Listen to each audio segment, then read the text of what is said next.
సభా సరస్వతికి నా ప్రణామములు. నా పేరు దిశిశ్రీ. నేను 7వ తరగతి చదువుతున్నాను. ముందుగా అందరికీ 78వ స్వాతంత్ర దినోత్సవ శుభాకాంక్షలు. ఈ బ్రిటిష్ వాళ్ళు 200 ఏళ్ళు పరిపాలించారు అంటే కంటే 200 సంవత్సరాలు వేధించారు, బాధ పెట్టారు, కష్టపెట్టారు అంటూ సరిగ్గా ఉంటుంది. అటువంటి వారిని మన దేశం నుంచే వెళ్ళగొట్టారు మన ఝాన్సీ లక్ష్మీబాయి, అల్లూరి సీతారామరాజు, భగత్ సింగ్, గాంధీజీ, నెహ్రూ మొదలైన స్వాతంత్ర సమరయోధులు. అటువంటి వారికి కృతజ్ఞత చెప్పడం మన కర్తవ్యం. నా దృష్టిలో ఇది ఒక గ్రాటిట్యూడ్ డే, అనగా స్వాతంత్ర కృతజ్ఞతా దినోత్సవం. ఒక విధంగా చూస్తే ఇది స్వాతంత్ర దినోత్సవం కూడా ఒక గొప్ప పండుగ రోజు. ఈ పండుగను మనకిచ్చిన స్వాతంత్ర సమరయోధులకు కృతజ్ఞత చెప్పడం మన బాధ్యత. సభాముఖంగా చెప్తున్నాను, oh my dear all freedom fighters, thank you all. ఈ సంవత్సరం 500 పైన వచ్చిన వాళ్ళంతా కూడా ఈ చెట్టు దగ్గరికి రావాల్సిందిగా కోరుతున్నాం. 500 పైన వచ్చినటువంటి వాళ్ళు మనకు మొత్తం 7 ఉన్నారు. 7 కూడా దగ్గరలో అందుబాటులో ఉండాల్సిందిగా కోరుతున్నాం.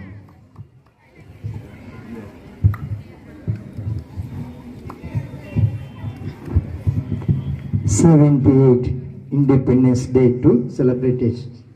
To gratitude and all students and their elders. Thank you one and all. ముందుగా తెలుగులో 78వ స్వతంత్ర దినోత్సవ సంబరాలు లేక కృతజ్ఞతలు లేక శుభాకాంక్షలు. Very good. ముందుగా స్కూల్ నిర్వహణ పాఠశాల హెచ్ఎం గారికి, తర్వాత ఎస్ఎండిసి చైర్మన్ సార్కి, సార్ మీ పేరు, మల్లికార్జున సార్కి, మాజీ చైర్మన్ సార్ సలీల్ గారికి, తర్వాత సర్పంచ్ గారికి, తదితర నా స్టూడెంట్ అమ్మాయి కృష్ణవేణి, దాదాపుగా వేదిక మీద ఉన్నటువంటి పెద్దలు మొత్తానికి కూడా నా హృదయపూర్వక నమస్కారం తెలియజేస్తున్నాను. ముందుగా విద్యార్థులు చాలామంది సాక్రిఫైస్ చేసినటువంటి వ్యక్తులు మీరు మర్చిపోతున్నారు. మన మాచర్ల మండలం అంటే మాచర్ల పరిధి నుండి కన్నిగంటి హనుమంత్ గారు ముందు ధన్యవాదాలు సార్ మీకు తెలియజేసినందుకు. చాలామంది మర్చిపోతున్నారు.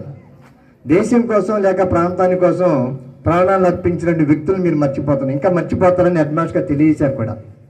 ఎందుకంటే వాళ్ళు గుర్తుంచుకోవాలి, మనం ఇంత స్వేచ్ఛగా సరదాగా బ్రహ్మాండంగా ఉంటున్నందుకు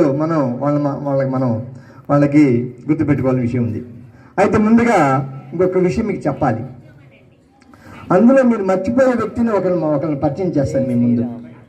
మీకు మొన్నగా ఒకసారి చెప్పిన క్లాస్కి ఓదం సింహ్ అనే క్యాండిడేట్ని మీకు పరిచయం చేస్తున్నా.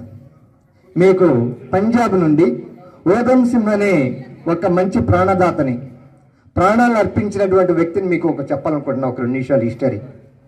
కాబట్టి ఈయన పంజాబ్కి సంబంధించిన వ్యక్తి. ఈయన ఇక్కడ స్వర్ణ దేవాలయం ఉంది. ఇక్కడ పంజాబ్లో ఏముంది? స్వర్ణ దేవాలయం ఉంది. రాష్ట్రం అమృత్సర్ అనే పట్టణం కూడా ఉంది. పంజాబ్లో అమృత్సర్ అనే పట్టణం కూడా ఉంది. అందులో ఒక చిన్నపేట జలియన్ వాలాబాగ్ ఉంది.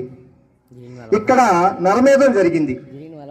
కార్తీక పౌర్ణమి అనుకుంటాం, శుద్ధ పాడ్యమి అనుకుంటాం, లేకపోతే మన తెలుగులో ఉగాదో, లేకపోతే శ్రీరామనామ, లేకపోతే ఏదో ఒకటి అనుకుంటాం. సో ఏంది కార్తీక మాసం అనుకోండి. ఏమైనా భక్తులు విస్తారంగా వెళ్తున్నారు అక్కడికి. మీకు టైం చెప్పాలి. 1919 ఏప్రిల్ 13 ఈ జరిగిన నరమేధం. అయితే ఇంకొకసారి విషయం ఏంటంటే, ఇక్కడికి వెళ్లే ముందు 1600 దగ్గరికి వెళ్తా. ఈ 1600 సంవత్సరాల వాళ్ళు వాణిజ్య నిమిత్తం రావడం జరిగింది భారతదేశానికి, వ్యాపారం కోసం రావడం జరిగింది. అంతకుముందు వాళ్ళు మంచివాళ్లే, వ్యాపార నిమిత్తం వచ్చినటువంటి వ్యక్తి మంచివాళ్లే. తర్వాత రాను వాళ్ళు చెడ్డవాళ్ళుగా తయారయ్యారు. స్వార్థం, బికాస్ ఆఫ్ ఏం చెప్పండి?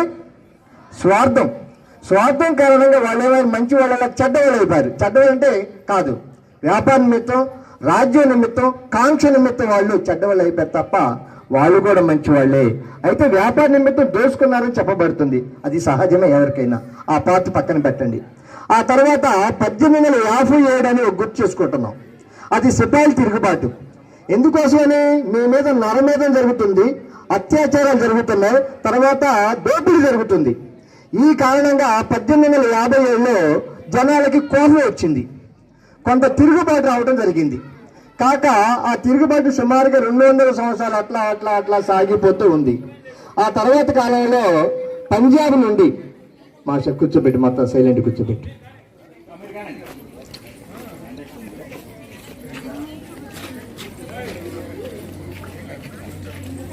త్వరగా రావాలి, కూర్చోవాలి, కూర్చోండి, తొందరగా స్పీడ్గా కూర్చోండి. వాళ్ళు వినరు, డిస్టర్బ్ అయితే. అవును, ఎండగారు క్లోజ్ చేస్తా. సరే, 1919 ఏప్రిల్ 13న జనరల్ డయర్, ఓడవార్ అనే 2 గవర్నర్లు ఉన్నారు. ఆ 2 గవర్నర్లు ఆ ప్రాంతానికి పెద్ద రాజులు లాంటి వాళ్ళు. ఆ ప్రాంతానికి అంటే పంజాబ్ మొత్తానికి వాళ్ళు పెద్ద పెద్ద వాళ్ళు, మంచి ఉద్యోగస్తులు. ఆ ప్రాంతానికి గవర్నర్లు వాళ్ళిద్దరు. అయితే వాళ్ళు ఏమైనా ఊహించారంటే, అమ్మో ఇంత వేల మంది వచ్చారు, మన మీద వ్యతిరేకత నడుస్తుందేమో, మన మీద లేనిపోయిన వివాదం నడుస్తుందేమో, మన ప్రాధాన్యం తగ్గుతామనే ఉద్దేశంతో జనరల్ డయర్, జనరల్ ఒడియావర్ వాళ్ళిద్దరు ఏం చేశారంటే సైన్యం వేసుకొని వచ్చారు. గుర్రాల సైన్యం, మీకు ఈ భాషలో చెప్తే అర్థమైంది. గుర్రాల సైన్యం, మనుషుల సైన్యం, ఏనుగుల సైన్యం, మరి ఫిరంగి దళాలతోటి మొత్తాన్ని 4 రకాల దళాలు తీసుకొని ఆ మైదానంలోకి చేరడం జరిగింది. అంతకుముందు వీళ్ళకి తెలియదు, ఈ పూజా కార్యక్రమాలకు వచ్చినటువంటి పూజారులకు కానీ భక్తులకు కానీ భారత ప్రజలకు తెలియదు. వీళ్ళు ఎందుకు వచ్చారో తెలియదు. ఎందుకు వచ్చారంటే భక్తి కోసం వచ్చారు. ఆ స్వర్ణ దేవాలయంలోకి భక్తి కోసం రావడం జరిగింది. ఈ నేపథ్యంలో వాళ్ళే అనుకున్నారు, ఏదో ఊహించుకున్నారు, మనమే తిరుగుబాటు అయింది, తిరుగుబాటు చేస్తారేమో, మన ప్రభుత్వం మీద వ్యతిరేకత నడుస్తుందనే ఉద్దేశంతో ఆ భ్రమతోటి ఆ డయ్యరు, ఆ ఒడియావరు వాళ్ళిద్దరు ఏం చేశారంటే బ్రహ్మాండంగా కాల్పులు జరిపారు. ఈ నేపథ్యంలో భక్తులైనటువంటి ప్రజలు ఇవన్నీ పట్టించుకోకుండా వాళ్ళ పనులు వాళ్ళు ఉన్నారు. వాళ్ళు వచ్చి ఆ జైలు వాళ్ళ బాగులకు వెళ్ళాలంటే చిన్న ఇరుకైన గుంది, ఆ ద్వారం చాలా ఇరుకుగా ఉంటుంది, పెద్ద ఉండే ఇట్లా మైదానంలాగా ఉండదు, ఇంత వెడల్పు ఉంటుంది. దానిలోకి ముందు గుర్రపు దళాలు, సైనిక దళాలపై కాల్పులు ప్రారంభించడం జరిగింది. ఈ కాల్పుల నేపథ్యంలో అక్కడ చేరినటువంటి 1000 మంది మొత్తం కూడా తొక్కిసలాటలో ప్రాణాలు కొంతమంది పోయారు, తుపాకీ గుళ్లకు కొంతమంది చచ్చిపోయారు, బాయిలకు కొంతమంది చచ్చిపోయారు, గుద్దుకొని కొంతమంది చచ్చిపోయారు. ఈ నేపథ్యంలో చాలా మంది, మొత్తానికి సుమారుగా 1000 మంది దమనకాండ కావడం జరిగింది తుపాకీ గుళ్ళకి. తర్వాత ఇది సన్నివేశాన్ని ఓధమ్ సింహ్ అనే క్యాండిడేట్ చూస్తున్నాడు. ఈ సన్నివేశాన్ని ఓధమ్ సింహ్ అనే క్యాండిడేట్ కూర్చొని చూస్తున్నాడు. ఎందుకని? ఆ ఓధమ్ సింహ్ అనే క్యాండిడేట్ అనాథ. ఇప్పుడు క్లాప్స్ కొట్టండి. ఇప్పుడు ఈ ఓధమ్ సింహ్ అనే క్యాండిడేట్ అనాథ, తల్లిదండ్రులు లేనటువంటి విద్యార్థి, లేక అనాథ అనుకో, విద్యార్థి కాదు, అనాథ. ఈ సన్నివేశం మొత్తం కూర్చొని చూస్తున్నాడు. అనాథ కాబట్టి ఎవరు భయపెడతారా, ఎవరు కొబ్బరి చెప్పలిస్తారా, ఎవరు స్వీట్ ఇస్తారా, ఇవన్నీ చూస్తూ ఉన్నాడు. అయితే ఈ నరమేధాన్ని చూసి ఆయన మనసు చలించిపోయింది. పక్కకు అయిపోయింది, క్లోజ్ చేస్తాపో, స్పీడ్ క్లోజ్ చేస్తాపో, మధ్యలో ఎందుకు. ఈ నరమేధాన్ని చూసినటువంటి ఓధమ్ సింగ్ మనసు చలించిపోయింది. ఒరే ఈ జనరల్ డయ్యరు, ఒడియావరు ఇంత ప్రాణానికి ఇంత ఒడిగట్టారు, వీళ్ళ మీద ఎట్లయినా సరే పగ ప్రతీకారం తీర్చుకోవాలి. వీళ్ళ మీద స్టూడెంట్స్ వినాలి, వింటే క్లోజ్ చేస్తా తొందరగా. ఒరే మనసు చలించిపోయింది ఓధమ్ సింగ్కి. ఈయన అనాథ, చూస్తూ ఉన్నాడు, సన్నివేశాలు మొత్తం చూస్తున్నాడు. ఎక్కడ పెట్టినా కుప్పలు కాళ్ళు తెగిపోవడం, శరీర అవయాలు మొత్తం పడిపోవడం, చచ్చిపోవడం, దూకటం, మొత్తం ఎతబడితే చల్లా చెదరైపోయింది మైదానం మొత్తం కూడా. ఈ మైదానం ఒక 20 ఎకరాల మైదానం మొత్తం కూడా చల్లా చెదరేసే శవాలతోటి నిండిపోయింది. అప్పుడు ఓధమ్ సింగ్ ప్రతిజ్ఞ చేశాడు, నా దేశ ప్రజలు ఇంత హీనాతిహీనంగా రక్తసిక్తమైనట్టు తుపాకులతో కాల్చేశారు. కాబట్టి వీళ్ళ మీద ఎట్టయినా సరే పగ తీర్చుకోవాలి అని శపథం చేశాడు అప్పటికప్పుడే. అప్పుడు వీళ్ళు ఏం చేశారంటే ఆ నరమేధం చేసి వెళ్ళిపోయారు.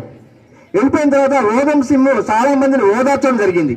అయినా సరే చేతకాల కాక ఏం చేశాడంటే వాళ్ళని ఎలా అయినా చంపాలి అనుకున్నాడు ఓధమ్ సింగ్ గారు. ఎలా చంపాలనుకున్నాడు. అప్పుడు వెంటనే ఈ నేపథ్యం చాలా జరిగింది. ఒక 30 సంవత్సరాల ప్రయాణం జరిగింది ఓధమ్ సింగ్ గారికి లండన్ పోవటానికి. ఈయన గారు లండన్ వెళ్ళాడు. ఓదమ్ సింగ్ ఎలానో మొత్తానికి వెళ్ళాడు. పడవల ద్వారా ప్రాణి లేకపోతే నావల ద్వారా ప్రాణి ఎట్టయినా పోని మొత్తానికి లండన్ చేరాడు. అప్పుడు బాగా ఉపన్యాసం జరుగుతుంది ఆ అసెంబ్లీలో. ఆ కౌన్సిలింగ్ బాగా జరుగుతుంది కైక్స్టన్ హాల్లో, లండన్ కైక్స్టన్ హాల్లో బాగా ఉపన్యాసం జరుగుతుంది. ఇట్లా మొత్తం ఉన్నారు. అప్పుడు ఆయన దగ్గర మొత్తం చేరాడు. ఓదమ్ సింగ్ లండన్ చేరాడు. లండన్ నుంచి కైక్స్టన్ హాల్కి చేరాడు. తుపాకీ గుళ్ళ మొత్తానికి 6 తుపాకీ గుళ్ళు మరి తీసుకున్నాడు. తర్వాత ఎక్కడ మొత్తం చేరాడు, ఆ గుంపులోకి మందలోకి చేరాడు. చేరి ఉపన్యసిస్తున్నటువంటి క్యాండిడేట్ ని ఓదమ్ సింగ్ని కాల్చేసి రౌండ్ పట్టా పట్టా పట్టా కాల్చేశాడు. అప్పటికే ఆయన పగా ప్రతీకారం 60 సంవత్సరాలకు తీరింది.